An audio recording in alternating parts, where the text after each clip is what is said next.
Hello and welcome to CIPD Bitesize, and in this video we are looking at the Wellbeing at Work 50SO7 module AC3.2, which is part of part 2, where you've got 4 questions, 1,900 words in total, around about 475 words per AC.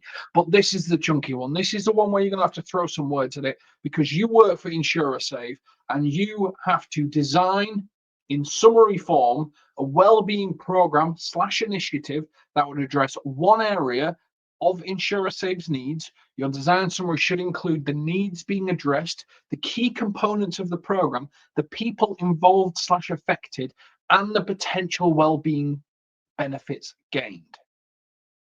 Now, when you look at the marking guide, it's design a well-being program relevant to the organization. The organization is InsurerSave. So this is a chunky question, and you really need to think about how you're going to lay this out and how you're going to build this out and what you're going to do and stuff like that, because this is one where the question's so deep and it's got so many elements to it, it's really easy to miss something. So first and foremost, let's break down the question. As we always do, let's sort of break it down into its components part. Design, that's the verb. You have to design something, a well-being program or initiative. I would go with an initiative personally, because a program tends to be like multiple different threads of work, and initiative's an idea more often than not. One area for InsurerSave's needs. Now, in the last question, you already looked at 2 well-being initiatives that would help address a need, so it's just a continuation of that. But again, it's a unique question. AC3.2 is a unique question, so you can't just go, please read AC3.1. Everything's a unique question. You have to pass every unique question. So explain again of the need being addressed, the key components, not component, cheeky S, CIPD love a cheeky S, so there's multiple components that you're doing, the people involved and affected, and the potential well-being benefits, cheeky S again, plural, to be gained. So there is a lot to do in this question. So when I said in AC3.1, if you watch that bite size, that you might want to stick to 300 words, the same probably goes for the next 2, and you can really sort of go for AC3.2. You can really build something that works. Now, in terms of how we build out this answer, normally we go, here's the verb and and you go from there. But what we try to do is just sort of give you a bit of a working sheet that you can go through with this. So identify the need. Describe the specific well-being need within InsurerSave. Okay, so and this is the subheadings that I would use. Identify need. The evidence or rationale for picking the selected need. I would then name the program, initiative, and overview. Name the summary and the overall objectives. Because again, you've been asked to explain the benefits. Well, these are the objectives. These are the benefits that we're going for. The key components of the program, so the specific activity, service, or resources, the frequency and format, e.g. workshops, online classes, events, and the duration and timeline. Especially if you're going for a wellbeing program, you definitely need a timeline. The people involved and affected, so you've got your target audience, your stakeholders involved in implementation, your roles and responsibilities, and the potential wellbeing benefits. Subheadings are a great way to ensure you cover all the critical elements. And remember, within all of this, you're going to need references, you're going to need citations, and you have to reference that this is for InsurerSave. Has to be seen within this question, otherwise it's a refer. So think about what program you want to develop, how it addresses the need, and build out the answer. And make it so every subheading covers every part of the question, because it's a chunky question, it's a chunky thing to do. So again, if you look in here, there's 6 parts, that's probably for me 600 words. And so when I said you're looking 475 words, if you drop everything down, the other 3 down to 300, that gives you 600 words to attack this. Remember, you can always go 10% over, a word over 10%, instantaneous refer. So let's approach this in the most systematic way that we possibly can. Let's sort of build it out. Let's sort of put a bit of a plan together. So if we go back, again, design. So this is our design, a wellbeing program and initiative. So there we've got our program initiative. We've for one area of insurer save. So again, identified need. This is the one area of insurer save. The key components. So again, when we look at the key components of the program, specific activities and stuff like that, the people involved and affected, and the well-being benefits, experience outcomes. So again, multiple benefits. So we've taken the question and we've given it into sort of a structure that people can follow. Remember, the markers can follow this structure. You can follow this structure. You can make sure that you've answered everything. Because I always find with these big chunkier questions where there's multiple things going on, and you've got so many different directions to go to, it's so easy to lose your way. And there's no need 600 words, 100 words per subheading in this.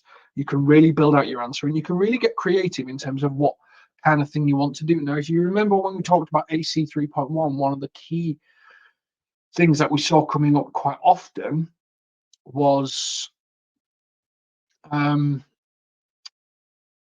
mental health and things like that. So again, depending on what you've put in AC 3.1, make sure that it's a continuation, make sure that you got the research to back it up. We've pointed you to a load of research in AC 3.1 so that you can back that up. You make sure that you've got that continuation. Make sure that you've got all your evidence. Now, I'm not going to point you to a load of evidence for this because most of your evidence will have been identified in the last AC 3.1 question. So what I am going to do is we are going to go straight to sort of the contextualized story element, try and help you contextualize the question a little bit more, just think about it in a different way.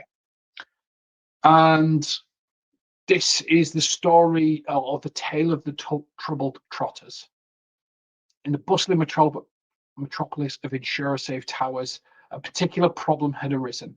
Office badgers, once renowned for their industrious digging and cheerful chirping, had become lethargic. The burrows were neglected, their digging enthusiasm waned, and their once vibrant chirps had devolved into disheartened groans. And we've all been in workplaces like that. The esteemed badger boss, concerned with his workforce, convened a meeting. Dear badgers, he boomed, your productivity is plummeting. Our mounds are shrinking, our tunnels collapsing. What's the matter? A timid badger named Barnaby spoke up. Boss, we're overwhelmed. The demands are endless. The digging for data, burrowing through regulations, and the constant pressure to find the juiciest grubs in the shortest time. The badger boss, a wise and experienced badger, realized the need for a well-being initiative. Fear not, my industrious friends, he declared. We shall implement Operation Burrow Bliss. Now, Operation Burrow Bliss addressed the need of the diminishing badger morale and declining productivity due to overwhelming stress and burnout. These key components are digging days, designed for days to focus on uninterrupted digging without distraction, data entry, or regulation reports. Grub sharing circles, regular gatherings where badgers could share their digging triumphs, frustrations, and foster camaraderie and emotional support. Relaxation retreats, organized trips where nearby meadows for leisurely mud bathing and playful chasing of butterflies, promoting stress reduction and rejuvenation. The potential well-being benefits of this were improved morale, reduced stress. The badgers felt valued and supported, leading to increased job satisfaction and more positive work environments. Enhanced productivity and creativity, reduced stress, increased focus, stronger team bonds, reduced burnout, and overall improved mental health. And so the implementation of Operation Burrow Bliss at the Insurer Safe Tower once again echoed a cheerful, chirping, happy, productive badgers. Burrows flourished, the mounds grew higher, and the office, once plagued by signs and groans, were now filled with joyful sounds and contented digging. The story is designed to illustrate that well-being programs can address specific needs, and as long as you think about how it addresses that specific needs, you're going to be addressing the question. Where this story fails is when it comes to proving it. It doesn't pass the prove it test because I can't tell you that all these things work because I hasn't referenced any other badger research, and you need that to sort of get your point across. It doesn't tell you about different groups of people or different age ranges of badgers affected, which you get in the insurer safe data.